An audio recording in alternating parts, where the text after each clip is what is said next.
Bonjour mesdames et messieurs, Bonjour à tous. Philippe et moi-même Manuel, nous allons vous présenter maintenant le petit film concernant la gémothérapie et les 5 éléments. Chapitre de ce film est l'élément eau.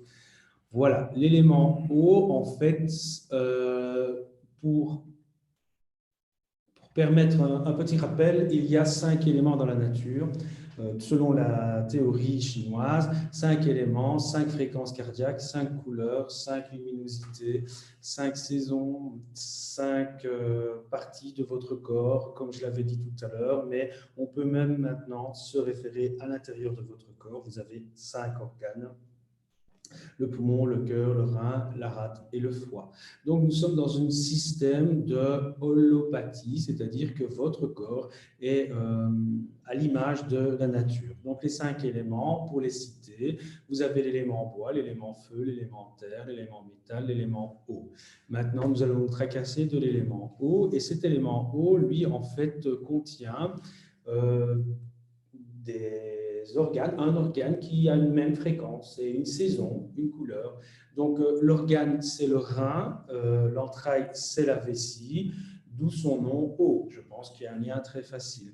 Et il correspond à l'hiver. Et en fait, on sait que l'eau a une fonction d'être stagnante dans le fond, c'est-à-dire il est dans le yin du yin. C'est ce qui est à l'image de la sève pendant l'hiver, reste à l'intérieur du sol et justement se refroidit avec l'hiver. Voilà, voilà, l'hiver c'est la saison de l'élément eau. Et en hiver, la luminosité est moins importante, ce qui fait que l'activité de la nature est aussi au ralenti. Voilà. Et alors, selon ça, on a aussi la notion de l'émotion. C'est en hiver que la peur prend sa racine. Quelque part, on a tous peur du noir. Noir, élément eau, saison, hiver, organes, rein, entrailles, vessie. Voilà, je pense que ce qui est intéressant aussi de rajouter, c'est que dans l'élément eau, on y place les os, l'os et le tissu de l'élément eau. Donc, des pathologies osseuses auront une relation avec l'élément eau, c'est-à-dire le rein. Le plus bel exemple, la vieillesse, ostéoporose.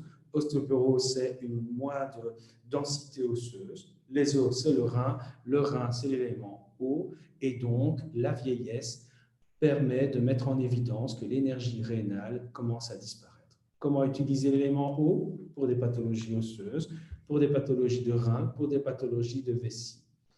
Et une dernière petite chose, c'est que la moelle osseuse qui est à l'intérieur dépend aussi du rein.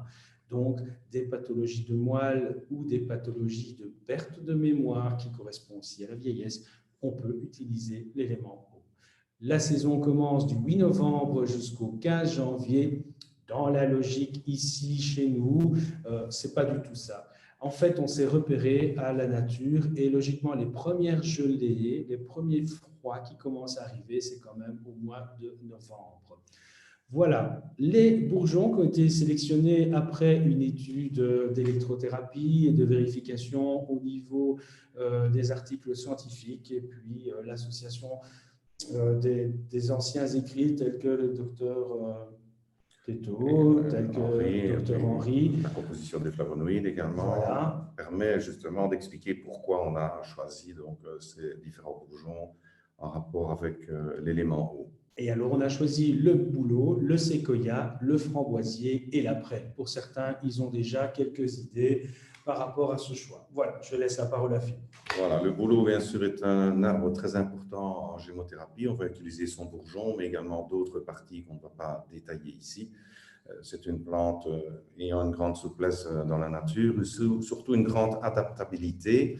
On le retrouve dans toute une série de biotopes, aussi bien des friches industrielles que des forêts, que des boulets, que des endroits humides, des endroits secs. Bon, il s'adapte à énormément, même à la suite d'incendies, le bouleau recolonise très rapidement la forêt. Le bourgeon de bouleau va être donc récolté au printemps, frais, stabilisé directement dans le macérat glycériné pour obtenir donc ce qu'on appelle le macérat glycériné concentré, préparé donc au 20e selon la pharmacopée française. Le boulot donc travaille à la fois sur le système rénal et sur le système ostéo-articulaire, mais également, comme tous les autres bourgeons, possède toute une série d'autres propriétés que nous n'allons pas détailler ici pour ne pas encombrer. Au niveau articulaire, c'est un remède bien sûr de structure, c'est un remède d'ostéoporose, déchaussement de dents. Il va donc reminéraliser, stimuler le rein et contribuer à reminéraliser. Je vous rappelle que dans le bourgeon de bouleau, il y a bien sûr de la sève de bouleau qui est présente et qui va contribuer à l'ouverture du bourgeon. Il exerce donc une action prouvée sur les ostéoblastes dont il va stimuler la synthèse. C'est également un remède de rachitisme, les personnes qui sont trop maigres, souvent déficit de minéralisation et les adolescents qui sont en retard de croissance. Puisqu'il travaille également au niveau du rein sur l'équilibre ionique, on explique cela sur son action anti-inflammatoire et résorber les épiphysites vertébrales qui sont souvent des excroissances liées à une ingestion trop importante de calcium ou un déséquilibre ionique dans le rein. C'est également un remède antidouleur, anti-inflammatoire, notamment dans les bursites et tout ce qui est douleur articulaire. Remède également des arthrites, tant goûteuses psoriasiques que rhumatoïdes. Il va soulager progressivement les personnes à la fois en drainant l'organisme et en exerçant donc des activités, disons, d'assouplissement progressif de la personne. Toujours dans le domaine articulaire, les grandes déformations polyarthrite chronique évolutive et rhumatisme articulaire aigu, ils jouent vraiment un rôle sur les articulations très, très importantes pour le moment. Donc, l'élément O, c'est l'élément quelque part aussi de l'immobilité. Eh bien, ici, on va redonner mobilité aux membres. Remèdes anti-inflammatoires, dans les ostéochondrites notamment, 7 flavonoïdes sont mentionnés comme anti-inflammatoires. Également dans les périarthrites, les lumbagos et les sciatiques. La sève de bouleau était connue pour faire repousser les cheveux. Le bourgeon de bouleau par voie interne est mentionné également dans les calvities, les pertes de cheveux. Vous savez très bien qu'en chimiothérapie, on impacte l'énergie du rein. Et c'est cela qui explique que beaucoup de personnes perdent leurs cheveux. Donc, le rein contribue à maintenir une bonne chevelure en bon état. Au niveau des rénales, c'est un remède bien sûr diurétique, un remède de néphrite, toujours anti-inflammatoire. Et il exerce surtout une action de protection rénale contre tous les agents chimiques ou certains médicaments, les effets secondaires. Grand remède également des surrénales. Il va les tonifier et il va donc contribuer à harmoniser parfaitement donc, ce complexe. Les troubles au niveau de l'équilibre ionique du rein, c'est principalement les troubles phosphocalciques qui, bien sûr, dépendent du rein, avec le camphérol qui travaille, bien sûr, notamment sur l'ostéoporose. Le deuxième bourgeon, c'est le séquoia. Le séquoia exerce une grande action au niveau ostéo-articulaire. C'est le remède, donc, maladie des os de verre, des fractures spontanées, liées probablement à des déficits en silice ou à des problèmes électromagnétiques ou à d'autres problèmes. En général, il n'y a pas de solution pour cette maladie des os de verre. Le séquoia en est une. Parce qu'il stimule l'activité ostéoblastique, il est donc un remède d'ostéoporose et il va consolider les fractures. Accessoirement, c'est un remède donc de tendons et de ligaments. Donc, c'est vraiment le bourgeon, je vais dire, de la gériatrie, tant préventif que curatif. Et c'est aussi un tout grand remède tonique au niveau de l'énergie du rein, bien entendu. Il exerce une action sur le système nerveux dans les grandes fatigues. Il est un antisénescent masculin et contribue très probablement à prolonger la vie par son action endocrinienne générale. Donc, on se sent mieux. C'est un grand remède anti-inflammatoire également de la prostate. La prostate fait partie de l'élément O, c'est rein, vessie, bien entendu. Et il contribue à rééquilibrer également la spermatogenèse.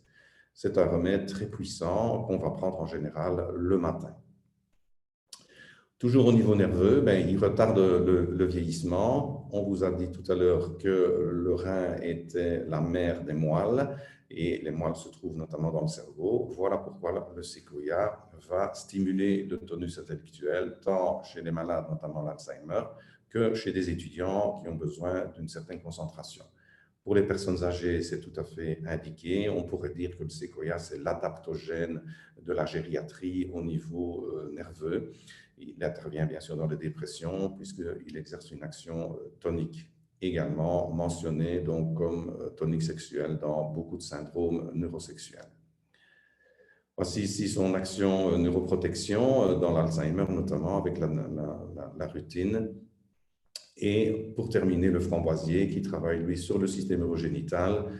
Voici la jeune pousse de framboisier qu'on va donc récolter au printemps et stabiliser donc directement dans le macérat glycériné.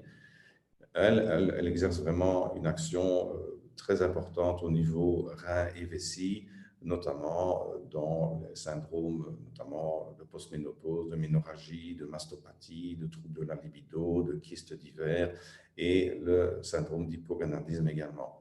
Remède bien sûr de la femme, mais remède également de l'homme pour notamment, par exemple, la prostate. La prêle est une plante typique de milieu humide, un prêle des champs, donc qui travaille sur le système urinaire et sur le système ostéo-articulaire. La jeune pousse est, je vais dire, très très riche en silice organique assimilable. C'est une plante traditionnelle, bien sûr, de l'ostéoporose, des fractures, des problèmes anti-inflammatoires liés au rhumatisme et arthrite. C'est un antiscléreux remarquable. Le fait d'utiliser de la prêle régulièrement assouplit, si vous voulez, les tissus et maintient les os au bon endroit. Au niveau urinaire, on le mentionne dans les cystites et bien sûr comme diurétique. Donc, bien sûr, l'eau, c'est l'eau, donc il faut boire. Quand on va utiliser ce complexe, il faut également boire pour pouvoir assurer l'élimination et l'action anti-inflammatoire. Donc, nous avons défini donc, ce petit exposé grâce à ALTA, qui est l'école de naturopathie de Luxembourg, l'European Shanghai College, qui est une école d'acupuncture dont Manuel est directeur, et l'Association internationale de gémothérapie qui a réalisé donc, les mesures d'électrothérapie et également les études sur les flavonoïdes. Je vous remercie de votre attention et vous invite à participer à l'élément suivant. Voilà, et alors aussi pour votre intérêt, si vous voulez avoir les copies des DIA, n'hésitez pas à nous envoyer un petit mail. Voilà, merci beaucoup et au prochain élément.